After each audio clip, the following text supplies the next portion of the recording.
மத்தேயு அதிகாரம் 11. இயேசு தம்முடைய 12 சீஷர்களுக்கும் கட்டளை கொடுத்து முடித்த பின்பு அவர்களுடைய பட்டணங்களில் உபதேசிக்கவும் பிரசங்கிக்கவும் அவ்விடம் விட்டு போனார்.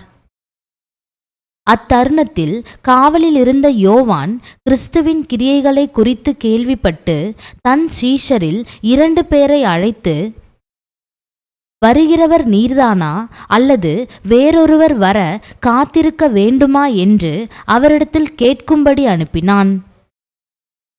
இயேசு அவர்களுக்கு பிரதியுத்தரமாக, நீங்கள் கேட்கிறதையும் காண்கிறதையும் யோவானிடத்தில் போய் அறிவியுங்கள்.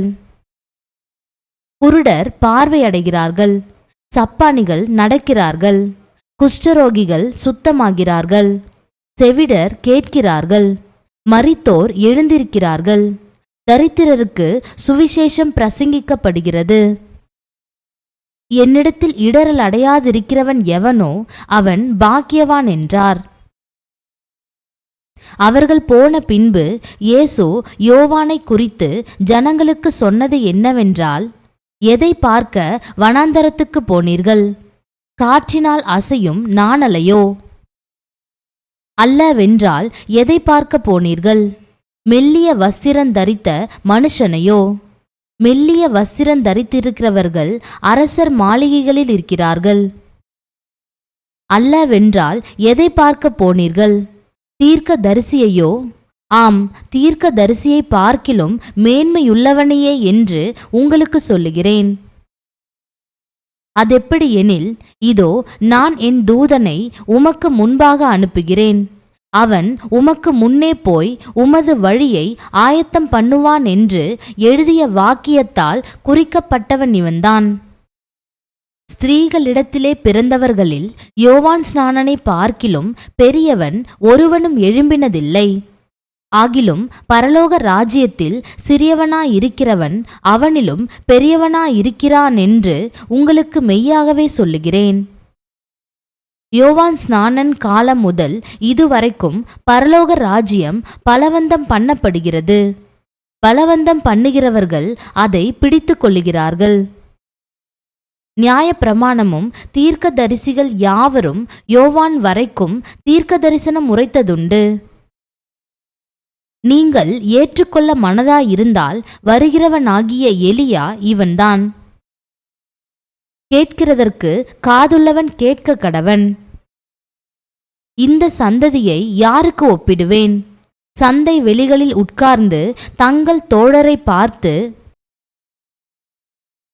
உங்களுக்காக குழல் ஊதினோம், நீங்கள் கூத்தாடவில்லை, உங்களுக்காக புலம்பினோம், நீங்கள் மாரடிக்கவில்லை என்று குறை சொல்லுகிற பிள்ளைகளுக்கு ஒப்பாயிருக்கிறது. எப்படி எனில், யோவான் போஜனபானம் பண்ணாதவனாய் வந்தான். அதற்கு அவர்கள், அவன் பிசாசு பிடித்திருக்கிறவன் என்றார்கள். மனுஷகுமாரன் போஜனபானம் பண்ணுகிறவராய் வந்தார். அதற்கு அவர்கள், இதோ போஜன பிரியனும் மதுபான பிரியனுமான மனுஷன், ஆயக்காரருக்கும் பாவிகளுக்கும் சிநேகிதன் என்கிறார்கள். ஆனாலும் ஞானமானது அதன் பிள்ளைகளால் நீதியுள்ளதென்று ஒப்புக்கொள்ளப்படும் என்றார்.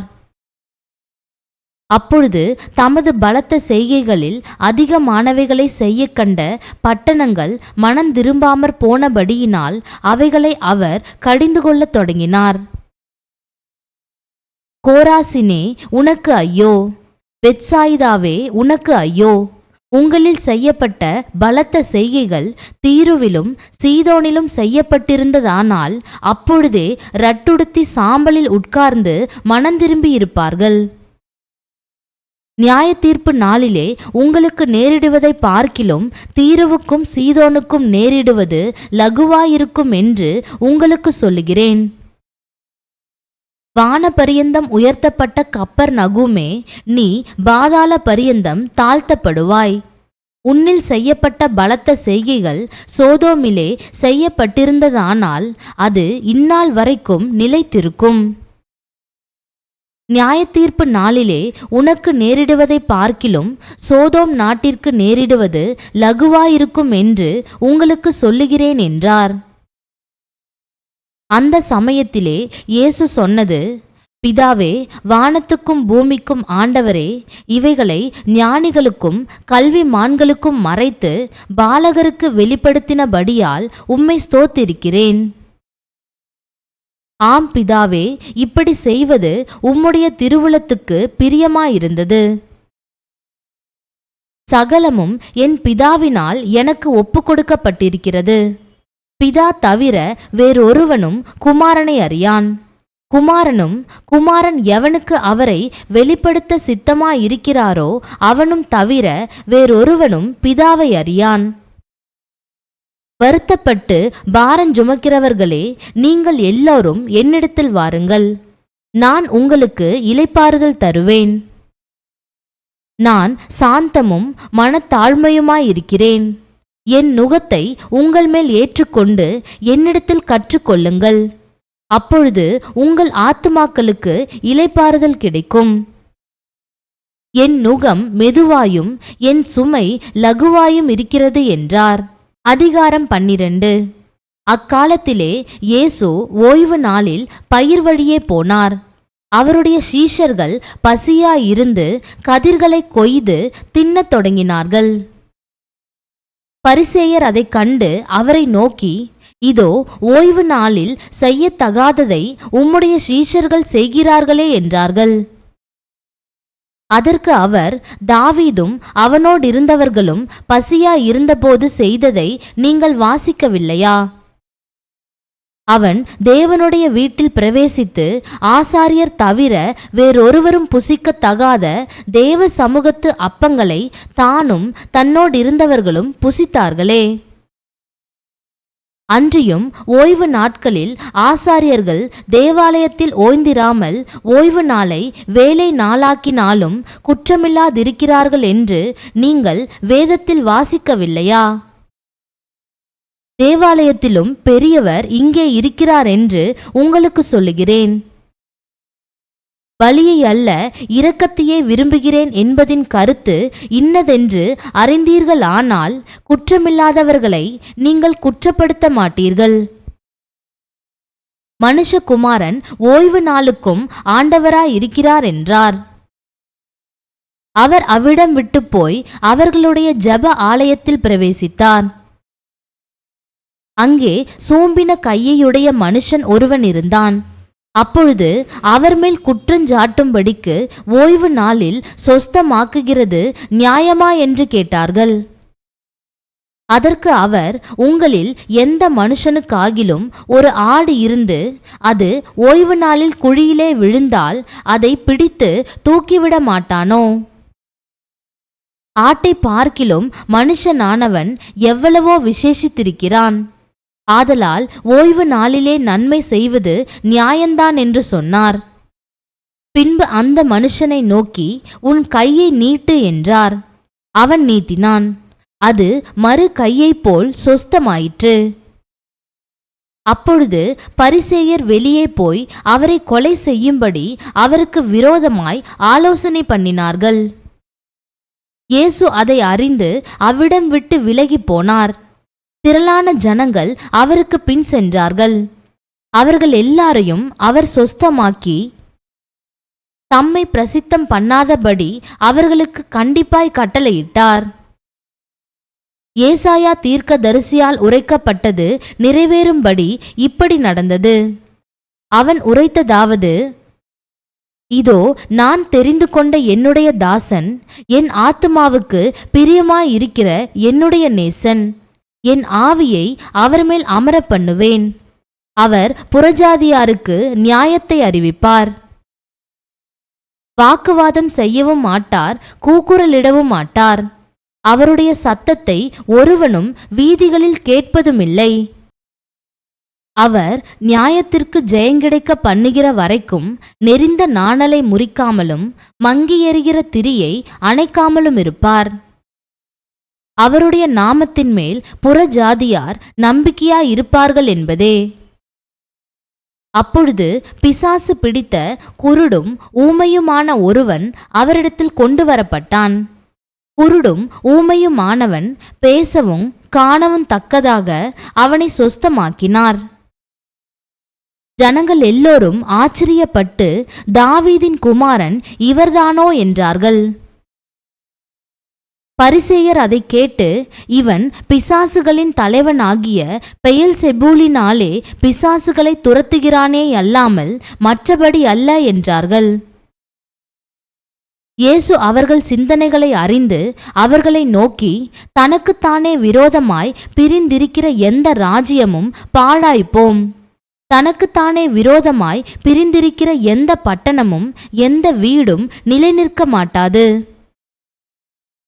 சாத்தானை சாத்தான் துரத்தினால் தனக்கு விரோதமாக தானே பிரிவினை செய்கிறதாயிருக்குமே. அப்படி செய்தால் அவன் ராஜ்யம் எப்படி நிலைநிற்கும்? நான் பெயல்செபூலினாலே பிசாசுகளை துரத்தினால் உங்கள் பிள்ளைகள் அவைகளை யாராலே துரத்துகிறார்கள்? ஆகையால் அவர்களே உங்களை நியாயம் தீர்க்கிறவர்களாயிருப்பார்கள். நான் தேவனுடைய ஆவியினாலே பிசாசுகளை துரத்துகிறபடியால் தேவனுடைய ராஜ்யம் உங்களிடத்தில் வந்திருக்கிறதே. அன்றியும் பலவானை முந்தி கட்டினாலொழிய பலவானுடைய வீட்டுக்குள் ஒருவன் புகுந்து அவன் உடைமைகளை எப்படி கொள்ளையிடக்கூடும்? கட்டினானே ஆகில் அவன் வீட்டை கொள்ளையிடலாம். என்னோடே இராதவன் எனக்கு விரோதியாயிருக்கிறான், என்னோடே சேர்க்காதவன் சிதறடிக்கிறான். ஆதலால் நான் உங்களுக்கு சொல்லுகிறேன், எந்த பாவமும் எந்த தூஷணமும் மனுஷருக்கு மன்னிக்கப்படும், ஆவியானவருக்கு விரோதமான தூஷணமோ மனுஷருக்கு மன்னிக்கப்படுவதில்லை. எவனாகிலும் மனுஷகுமாரனுக்கு விரோதமான வார்த்தை சொன்னால் அது அவனுக்கு மன்னிக்கப்படும். எவனாகிலும் பரிசுத்த ஆவிக்கு விரோதமாக பேசினால் அது இம்மையிலும் மறுமையிலும் அவனுக்கு மன்னிக்கப்படுவதில்லை. மரம் நல்லதென்றால் அதின் கனியும் நல்லதென்று சொல்லுங்கள், மரம் கெட்டதென்றால் அதின் கனியும் கெட்டதென்று சொல்லுங்கள். மரமானது அதின் கனியினால் அறியப்படும். விரியன் பாம்பு குட்டிகளே, நீங்கள் பொல்லாதவர்களாயிருக்க நலமானவைகளை எப்படி பேசுவீர்கள்? இருதயத்தின் நிறைவினால் வாய் பேசும். நல்ல மனுஷன் இருதயமாகிய நல்ல பொக்கிஷத்திலிருந்து நல்லவைகளை எடுத்து காட்டுகிறான். பொல்லாத மனுஷன் பொல்லாத பொக்கிஷத்திலிருந்து பொல்லாதவைகளை எடுத்து காட்டுகிறான். மனுஷர் பேசும் வீணான வார்த்தைகள் யாவையும் குறித்து நியாய தீர்ப்பு நாளிலே கணக்கொப்புவிக்க வேண்டும் என்று உங்களுக்கு சொல்லுகிறேன். ஏனெனில் உன் வார்த்தைகளினாலே நீதிமான் என்று தீர்க்கப்படுவாய், அல்லது உன் வார்த்தைகளினாலே குற்றவாளி என்று தீர்க்கப்படுவாய் என்றார். அப்பொழுது வேத பாரகரிலும் பரிசேயரிலும் சிலர் அவரை நோக்கி, போதகரே, உம்மால் ஒரு அடையாளத்தை காண விரும்புகிறோம் என்றார்கள். அவர்களுக்கு அவர் பிரதியுத்தரமாக, இந்த பொல்லாத விபச்சார சந்ததியார் அடையாளத்தை தேடுகிறார்கள். ஆனாலும் யோனா தீர்க்கதரிசியின் அடையாளமே அன்றி வேறே அடையாளம் இவர்களுக்கு கொடுக்கப்படுவதில்லை. யோனா இரவும் பகலும் 3 நாள் ஒரு பெரிய மீனின் வயிற்றில் இருந்தது போல மனுஷகுமாரனும் இரவும் பகலும் 3 நாள் பூமியின் இருதயத்தில் இருப்பார். யோனாவின் பிரசங்கத்தை கேட்டு நினிவே பட்டணத்தார் மனம் திரும்பினார்கள். இதோ, யோனாவிலும் பெரியவர் இங்கே இருக்கிறார். ஆதலால் நியாய தீர்ப்பு நாளிலே நினிவே பட்டணத்தார் இந்த சந்ததியாரோடு எழுந்து நின்று இவர்கள் மேல் குற்றஞ்சுமத்துவார்கள். தென்தேசத்து ராஜஸ்திரீ பூமியின் எல்லைகளிலிருந்து சாலமோனுடைய ஞானத்தை கேட்க வந்தாள். இதோ, சாலமோனிலும் பெரியவர் இங்கே இருக்கிறார். ஆதலால் நியாய தீர்ப்பு நாளிலே அந்த ராஜஸ்திரீ இந்த சந்ததியாரோடு எழுந்து நின்று இவர்கள் மேல் குற்றஞ்சுமத்துவாள். அசுத்த ஆவி ஒரு மனுஷனை விட்டு புறப்படும் போது வறண்ட இடங்களில் அலைந்து இளைப்பாறுதல் தேடியும் கண்டடையாமல், நான் விட்டு வந்த என் வீட்டுக்கு திரும்பி போவேன் என்று சொல்லி அங்கே வந்து அந்த வீடு வெறுமையாகவும் பெருக்கி ஜோடிக்கப்பட்டதாகவும் இருக்க கண்டு திரும்பி போய் தன்னிலும் பொல்லாத வேறு 7 ஆவிகளை தன்னோடே கூட்டிக் கொண்டு வந்து உட்புகுந்து அங்கே குடியிருக்கும். அப்பொழுது அந்த மனுஷனுடைய முன்னிலைமையிலும் அவன் பின்னிலைமை அதிக கேடுள்ளதாயிருக்கும். அப்படியே இந்த பொல்லாத சந்ததியாருக்கும் சம்பவிக்கும் என்றார். இப்படி அவர் ஜனங்களோடே பேசுகையில் அவருடைய தாயாரும் சகோதரரும் அவரிடத்தில் பேச வேண்டுமென்று வெளியே நின்றார்கள். அப்பொழுது ஒருவன் அவரை நோக்கி, உம்முடைய தாயாரும் உம்முடைய சகோதரரும் உம்மோடே பேச வேண்டுமென்று வெளியே நிற்கிறார்கள் என்றான்.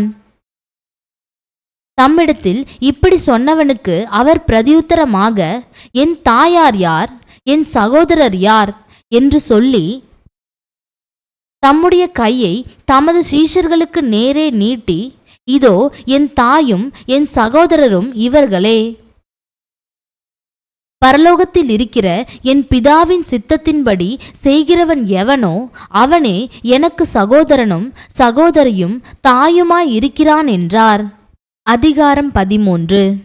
இயேசு அன்றைய தினமே வீட்டிலிருந்து புறப்பட்டு போய் கடலோரத்திலே உட்கார்ந்தார்.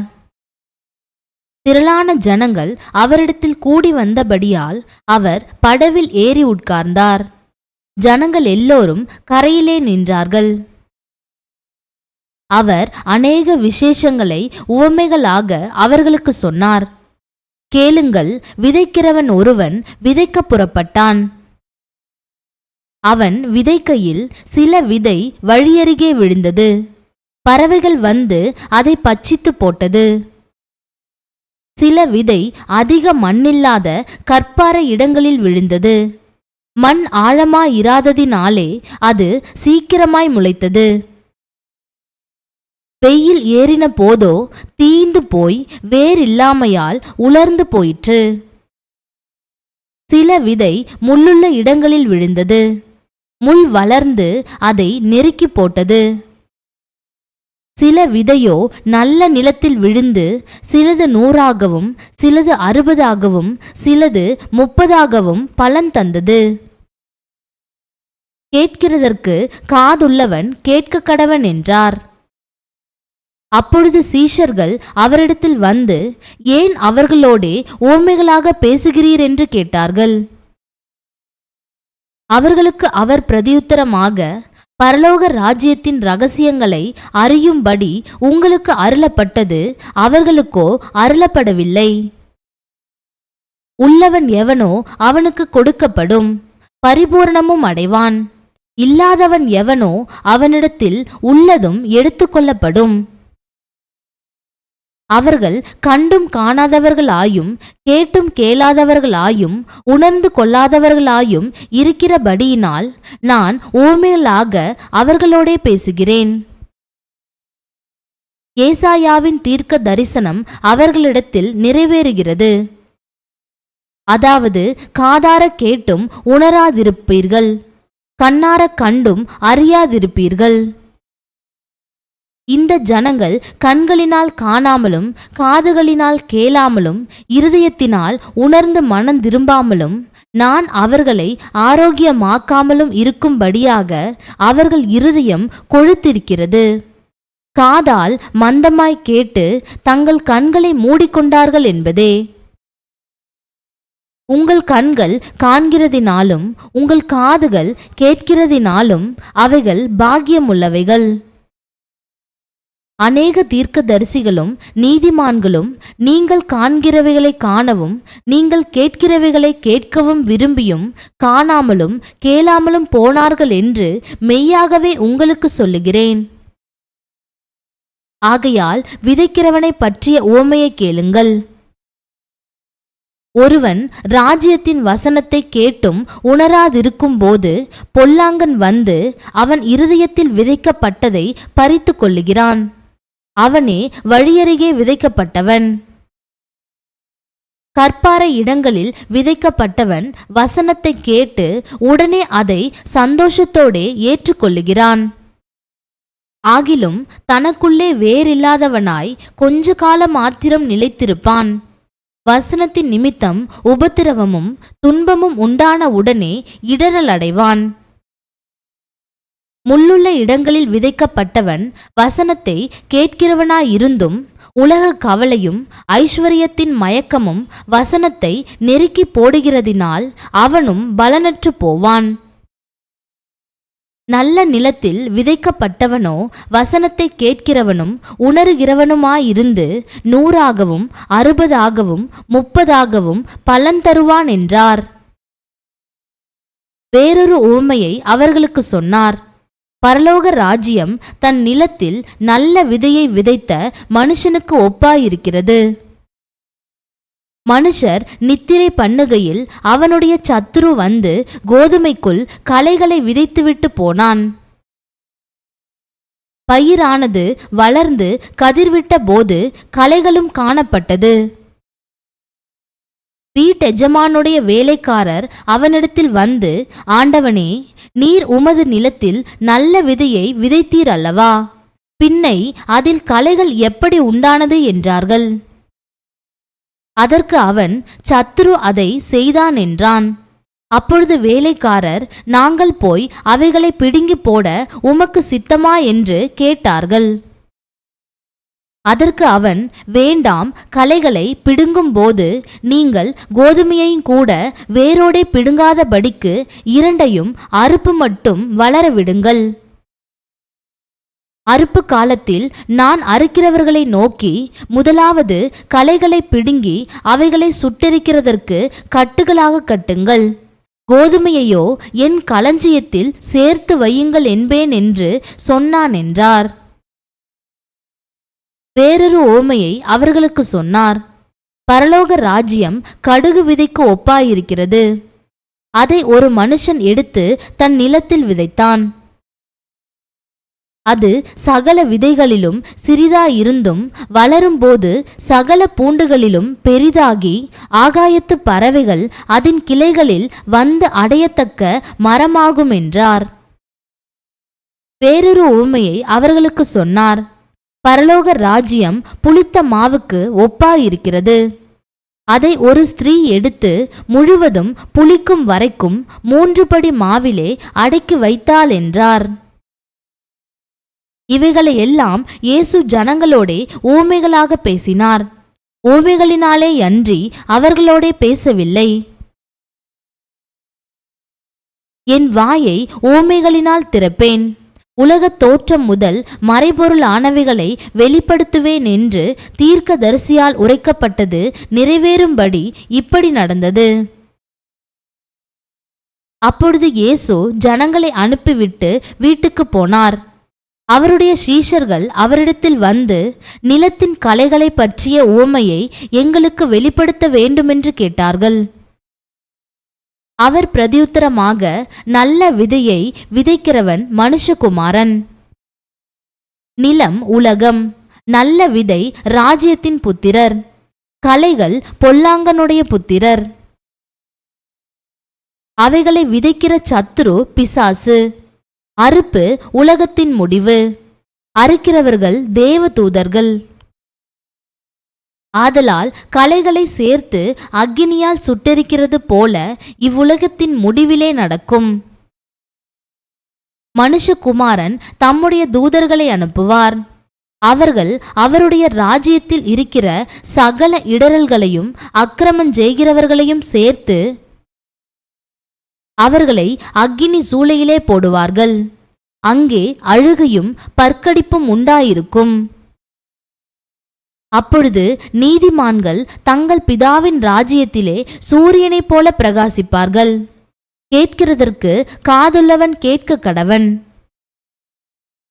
அன்றியும் பரலோக ராஜ்யம் நிலத்தில் புதைத்திருக்கிற பொக்கிஷத்துக்கு ஒப்பாயிருக்கிறது. அன்றியும் பரலோக ராஜ்யம் நிலத்தில் புதைத்திருக்கிற பொக்கிஷத்துக்கு ஒப்பாயிருக்கிறது. அதை ஒரு மனுஷன் கண்டு மறைத்து அதை பற்றிய சந்தோஷத்தினாலே போய் தனக்கு உண்டான எல்லாவற்றையும் விற்று அந்த நிலத்தை கொள்ளுகிறான்.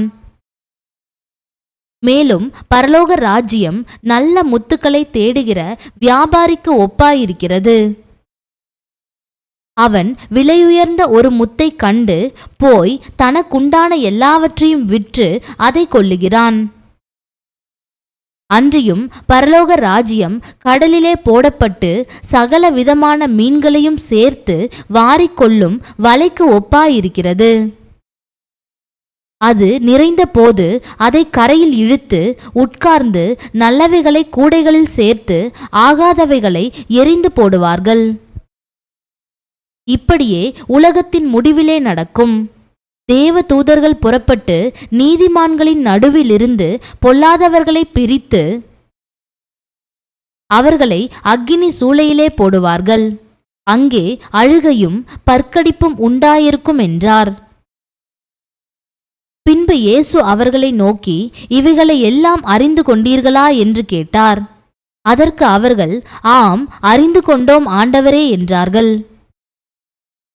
அப்பொழுது அவர் அவர்களை நோக்கி, இப்படி இருக்கிறபடியால் பரலோக ராஜ்யத்துக்கு அடுத்தவைகளில் உபதேசிக்கப்பட்டு தேறின வேத பாரகன் எவனும் தன் பொக்கிஷத்திலிருந்து புதியவைகளையும் பழையவைகளையும் எடுத்து கொடுக்கிற வீட்டெஜமானாகிய மனுஷனுக்கு ஒப்பாயிருக்கிறான் என்றார்.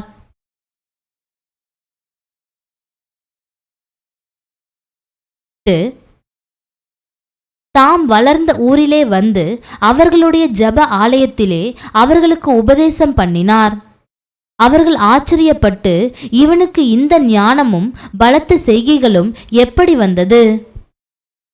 இவன் தச்சனுடைய குமாரன் அல்லவா? இவன் தாய் மரியாள் என்பவள் அல்லவா? யாக்கோபு, யோசே, சீமோன், யூதா என்பவர்கள் இவனுக்கு சகோதரர் அல்லவா? இவன் சகோதரிகள் எல்லாரும் நம்மிடத்தில் இருக்கிறார்கள் அல்லவா? இப்படி இருக்க இதெல்லாம் இவனுக்கு எப்படி வந்தது என்று சொல்லி அவரை குறித்து இடரல் அடைந்தார்கள். இயேசு அவர்களை நோக்கி, தீர்க்கதரிசி ஒருவன் தன் ஊரிலும் தன் வீட்டிலுமே அன்றி வேறெங்கும் கனவீனம் அடையான் என்றார். அவர்களுடைய அவிசுவாசத்தின் நிமித்தம் அவர் அங்கே அநேக அற்புதங்களை செய்யவில்லை. அதிகாரம் 14. அக்காலத்தில் கார்பங்கு தேசாதிபதியாகிய ஏரோது இயேசுவின் கீர்த்தியை கேள்விப்பட்டு தன் ஊழியக்காரரை நோக்கி, இவன் யோவான் ஸ்நானன், இவன் மரித்தோரிலிருந்து எழுந்தான், ஆகையால் இவனிடத்தில் பலத்த செய்கைகள் விளங்குகிறது என்றான். ஏரோது தன் சகோதரனாகிய பிலிப்புவின் மனைவி ஏரோதியாளி நிமித்தம் யோவானை பிடித்து கட்டி காவலில் வைத்திருந்தான். ஏனெனில் நீர் அவளை வைத்து கொள்வது நியாயமல்லவென்று யோவான் அவனுக்கு சொல்லியிருந்தான். ஏரோது அவனை கொலை செய்ய மனதாயிருந்தும் ஜனங்கள் அவனை தீர்க்கதரிசி என்று எண்ணினபடியால் அவர்களுக்கு பயந்திருந்தான். அப்படி இருக்க ஏரோதின் ஜென்ம நாள் கொண்டாடப்படுகிற போது ஏரோதியாளின் குமாரத்தி அவர்கள் நடுவே நடனம் பண்ணி ஏரோதை சந்தோஷப்படுத்தினாள். அதிநிமித்தம் அவன், நீ எதை கேட்டாலும் தருவேன் என்று அவளுக்கு ஆணையிட்டு வாக்கு கொடுத்தான். அவள் தன் தாயினால் ஏவப்பட்டபடியே யோவான் ஸ்நானனுடைய தலையை இங்கே ஒரு தாளத்திலே எனக்கு தாரும் என்று கேட்டாள். ராஜா துக்கமடைந்தான். ஆகிலும் ஆணையின் நிமித்தமும் பந்தியில் கூட இருந்தவர்களின் நிமித்தமும் அதை கொடுக்க கட்டளையிட்டு ஆள் அனுப்பி காவற் கூடத்திலே யோவானை சிரச்சேதம் பண்ணுவித்தான். அவனுடைய சிரசை ஒரு தாளத்திலே கொண்டு வந்து சிறு பெண்ணுக்கு கொடுத்தார்கள். அவள் அதை தன் தாயினிடத்தில் கொண்டு போனாள். அவனுடைய சீஷர்கள் வந்து உடலை எடுத்து அடக்கம் பண்ணி பின்பு போய் அந்த சங்கதியை இயேசுவுக்கு அறிவித்தார்கள். இயேசு அதை கேட்டு அவ்விடம் விட்டு படவில் ஏறி வனாந்தரமான ஓர் இடத்துக்கு தனியே போனார். ஜனங்கள் அதை கேள்விப்பட்டு பட்டணங்களிலிருந்து கால்நடையாய் அவரிடத்திற்கு போனார்கள். இயேசு வந்து திரளான ஜனங்களைக் கண்டு அவர்கள் மேல் மனதுருகி அவர்களில் வியாதியஸ்தர்களாயிருந்தவர்களை சொஸ்தமாக்கினார். சாயங்காலமானபோது அவருடைய சீஷர்கள் அவரிடத்தில் வந்து, இது வனாந்தரமான இடம், நேரமும் ஆயிற்று, ஜனங்கள் கிராமங்களுக்கு போய் தங்களுக்கு போஜன பதார்த்தங்களை கொள்ளும்படி அவர்களை அனுப்பிவிட வேண்டும் என்றார்கள். இயேசு அவர்களை நோக்கி, அவர்கள் போக வேண்டுவதில்லை, நீங்களே அவர்களுக்கு போஜனம் கொடுங்கள் என்றார். அதற்கு அவர்கள், இங்கே எங்களிடத்தில் 5 அப்பமும் 2 மீன்களுமே அல்லாமல் வேறொன்றுமில்லை என்றார்கள். அவைகளை என்னிடத்தில் கொண்டு வாருங்கள் என்றார். அப்பொழுது அவர் ஜனங்களை புல்லின் மேல் பந்தியிருக்க கட்டளையிட்டு அந்த 5 அப்பங்களையும் அந்த 2 மீன்களையும் எடுத்து வானத்தை அண்ணாந்து பார்த்து ஆசீர்வதித்து அப்பங்களை பிட்டு சீஷர்களிடத்தில் கொடுத்தார். சீஷர்கள் ஜனங்களுக்கு கொடுத்தார்கள். எல்லோரும் சாப்பிட்டு திருப்தி அடைந்தார்கள். மீதியான துணுக்கிகளை 12 கூடை நிறைய எடுத்தார்கள். ஸ்திரீகளும் பிள்ளைகளும் தவிர சாப்பிட்ட புருஷர்கள் ஏறக்குறைய 5000 பேராயிருந்தார்கள். இயேசு ஜனங்களை அனுப்பி விடுகையில் தம்முடைய சீஷர்கள் படவில் ஏறி தமக்கு முன்னே அக்கரைக்கு போகும்படி அவர்களை துரிதப்படுத்தினார். அவர் ஜனங்களை அனுப்பிவிட்ட பின்பு தனித்து ஜெபம் பண்ண ஒரு மலையின் மேல் ஏறி சாயங்காலமான போது அங்கே தனிமையாயிருந்தார். அதற்குள்ளாக படவு நடுக்கடலிலே சேர்ந்து எதிர்காற்றாயிருந்தபடியால் அலைகளினால் அலைவுபட்டது. இரவின் 4ஆம் ஜாமத்திலே இயேசு கடலின் மேல் நடந்து அவர்களிடத்திற்கு வந்தார். அவர் கடலின் மேல் நடக்கிறதை சீஷர்கள் கண்டு கலக்கமடைந்து ஆவேசம் என்று சொல்லி பயத்தினால் அலறினார்கள். உடனே இயேசு அவர்களோடே பேசி, திடன் கொள்ளுங்கள், நான் தான், பயப்படாதிருங்கள் என்றார். பேதுரு அவரை நோக்கி, ஆண்டவரே, நீரேயானால் நான் ஜலத்தின் மேல் நடந்து உம்மிடத்தில் வர கட்டளையிடும் என்றான். அதற்கு அவர், வா என்றார். அப்பொழுது பேதுரு படவை விட்டிறங்கி இயேசுவினிடத்தில் போக ஜலத்தின் மேல் நடந்தான். காற்று பலமாயிருக்கிறதைக் கண்டு பயந்து அமிழ்ந்து போகையில், ஆண்டவரே, என்னை இரட்சியும் என்று கூப்பிட்டான். உடனே இயேசு கையை நீட்டி அவனை பிடித்து, அற்ப விசுவாசியே, ஏன் சந்தேகப்பட்டாய் என்றார். அவர்கள் படவில் ஏறின உடனே காற்று அமர்ந்தது. அப்பொழுது படவில் உள்ளவர்கள் வந்து, மெய்யாகவே நீர் தேவனுடைய குமாரன் என்று சொல்லி அவரை பணிந்து கொண்டார்கள். பின்பு அவர்கள் கடலை கடந்து கெனேசரேத்து நாட்டில் சேர்ந்தார்கள். அவ்விடத்து மனுஷர் அவரை இன்னார் என்று அறிந்து சுற்றுப்புறமெங்கும் செய்தி அனுப்பி பிணியாளிகள் எல்லாரையும் அவரிடத்தில் கொண்டு வந்து அவருடைய வஸ்திரத்தின் ஓரத்தை ஆகிலும் அவர்கள் தொடும்படி உத்தரவாக வேண்டுமென்று அவரை வேண்டிக் கொண்டார்கள். தொட்ட யாவரும் சொஸ்தமானார்கள். அதிகாரம் 15. அப்பொழுது எருசலேமிலிருந்து வந்த வேத பாரகரும் பரிசேயரும் இயேசுவினிடத்தில் வந்து, உம்முடைய சீஷர்கள் முன்னோர்களின் பாரம்பரியத்தை ஏன் மீறி நடக்கிறார்கள்? கை கழுவாமல் போஜனம் பண்ணுகிறார்களே என்றார்கள். அவர்களுக்கு அவர் பிரதியுத்தரமாக, நீங்கள் உங்கள் பாரம்பரியத்தினாலே தேவனுடைய கற்பனையை ஏன் மீறி நடக்கிறீர்கள்? உன் தகப்பனையும் உன் தாயையும் கனம் பண்ணுவாயாக என்றும், தகப்பனையாவது தாயையாவது நிந்திக்கிறவன் கொல்லப்பட வேண்டும் என்றும் தேவன் கற்பித்திருக்கிறாரே. நீங்களோ எவனாகிலும் தகப்பனையாவது தாயையாவது நோக்கி, உனக்கு நான் செய்யத்தக்க உதவி எது உண்டோ அதை காணிக்கையாக கொடுக்கிறேன் என்று சொல்லி தன் தகப்பனையாவது தன் தாயையாவது கனம் பண்ணாமற் போனாலும் அவனுடைய கடமை தீர்ந்ததென்று போதித்து உங்கள் பாரம்பரியத்தினாலே தேவனுடைய கற்பனையை அவமாக்கி வருகிறீர்கள். மாயக்காரரே, உங்களை குறித்து இந்த ஜனங்கள் தங்கள் வாயினால் என்னிடத்தில் சேர்ந்து தங்கள் உதடுகளினால் என்னை கனம் பண்ணுகிறார்கள். அவர்கள் இருதயமோ எனக்கு தூரமாய் விலகி இருக்கிறது. மனுஷருடைய கற்பனைகளை உபதேசங்களாக போதித்து வீணாய் எனக்கு ஆராதனை செய்கிறார்கள் என்று ஏசாயா தீர்க்கதரிசி நன்றாய் சொல்லியிருக்கிறான் என்றார். பின்பு அவர் ஜனங்களை வரவழைத்து அவர்களை நோக்கி, நீங்கள் கேட்டு உணருங்கள். வாய்க்குள்ளே போகிறது மனுஷனை தீட்டுப்படுத்தாது, வாயிலிருந்து புறப்படுகிறதே மனுஷனை தீட்டுப்படுத்தும் என்றார். அப்பொழுது அவருடைய சீஷர்கள் அவரிடத்தில் வந்து, பரிசேயர் இந்த வசனத்தை கேட்டு இடறல் அடைந்தார்கள் என்று அறிவீரா என்றார்கள். அவர் பிரதியுத்தரமாக, என் பரமபிதா நடாத நாற்றெல்லாம் வேரோடே பிடுங்கப்படும்.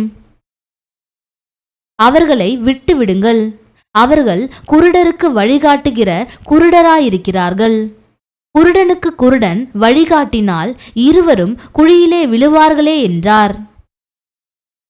அப்பொழுது பேதுரு அவரை நோக்கி, இந்த ஓமையை எங்களுக்கு வெளிப்படுத்த வேண்டும் என்றான். அதற்கு இயேசு, நீங்களும் இன்னும் உணர்வில்லாதவர்களாய் இருக்கிறீர்களா?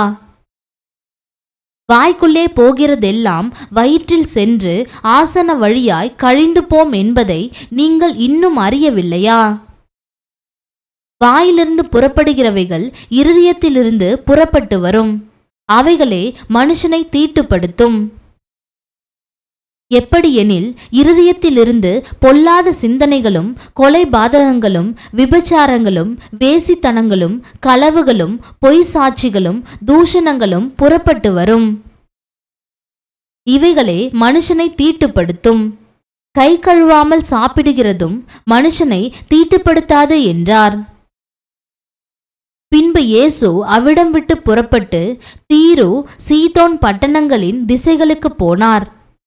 அப்பொழுது அந்த திசைகளில் குடியிருக்கிற கானானிய ஸ்திரீ ஒருத்தி அவரிடத்தில் வந்து, ஆண்டவரே, தாவீதின் குமாரனே, எனக்கு இரங்கும், என் மகள் பிசாசினால் கொடிய வேதனைப்படுகிறாள் என்று சொல்லி கூப்பிட்டாள். அவளுக்கு பிரதியுத்தரமாக அவர் ஒரு வார்த்தையும் சொல்லவில்லை. அப்பொழுது அவருடைய சீஷர்கள் வந்து, இவள் நம்மை பின்தொடர்ந்து கூப்பிடுகிறாளே, இவளை அனுப்பிவிடும் என்று அவரை வேண்டிக் கொண்டார்கள். அதற்கு அவர், காணாமற் போன ஆடுகளாகிய இஸ்ரவேல் வீட்டாரிடத்திற்கு அனுப்பப்பட்டேனே அன்றி மற்றபடி அல்ல என்றார். அவள் வந்து, ஆண்டவரே, எனக்கு உதவி செய்யும் என்று அவரை பணிந்து கொண்டாள். அவர் அவளை நோக்கி, பிள்ளைகளின் அப்பத்தை எடுத்து நாய்க்குட்டிகளுக்கு போடுகிறது நல்லதல்ல என்றார். அதற்கு அவள், மெய்தான் ஆண்டவரே, ஆகிலும் நாய்க்குட்டிகள் தங்கள் எஜமான்களின் மேஜையிலிருந்து விழும் துணுக்கிகளை தின்னுமே என்றாள். இயேசு அவளுக்கு பிரதியுத்தரமாக, ஸ்திரீயே, உன் விசுவாசம் பெரிது, நீ விரும்புகிறபடி உனக்கு ஆக கடவது என்றார். அந்நேரமே அவள் மகள் ஆரோக்கியமானாள். இயேசு அவ்விடம் விட்டு புறப்பட்டு கலிலேயா கடலருகே வந்து ஒரு மலையின் மேல் ஏறி அங்கே உட்கார்ந்தார்.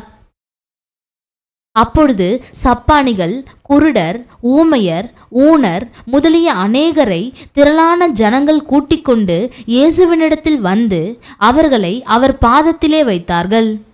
அவர்களை அவர் சொஸ்தப்படுத்தினார். ஊமையர் பேசுகிறதையும், ஊனர் சொஸ்தமடைகிறதையும், சப்பாணிகள் நடக்கிறதையும், குருடர் பார்க்கிறதையும் ஜனங்கள் கண்டு ஆச்சரியப்பட்டு இஸ்ரவேலின் தேவனை மகிமைப்படுத்தினார்கள். பின்பு இயேசு தம்முடைய சீஷர்களை அழைத்து, ஜனங்களுக்காக பரிதபிக்கிறேன். இவர்கள் என்னிடத்தில் 3 நாள் தங்கியிருந்து சாப்பிட ஒன்றுமில்லாதிருக்கிறார்கள். இவர்களை பட்டினியாய் அனுப்பிவிட எனக்கு மனதில்லை. வழியில் சோர்ந்து போவார்களே என்றார். அதற்கு அவருடைய சீஷர்கள், இவ்வளவு திரளான ஜனங்களுக்கு திருப்தி உண்டாகும்படி வேண்டிய அப்பங்கள் இந்த வனாந்தரத்திலே நமக்கு எப்படி அகப்படும் என்றார்கள். அதற்கு இயேசு, உங்களிடத்தில் எத்தனை அப்பங்கள் உண்டு என்று கேட்டார்.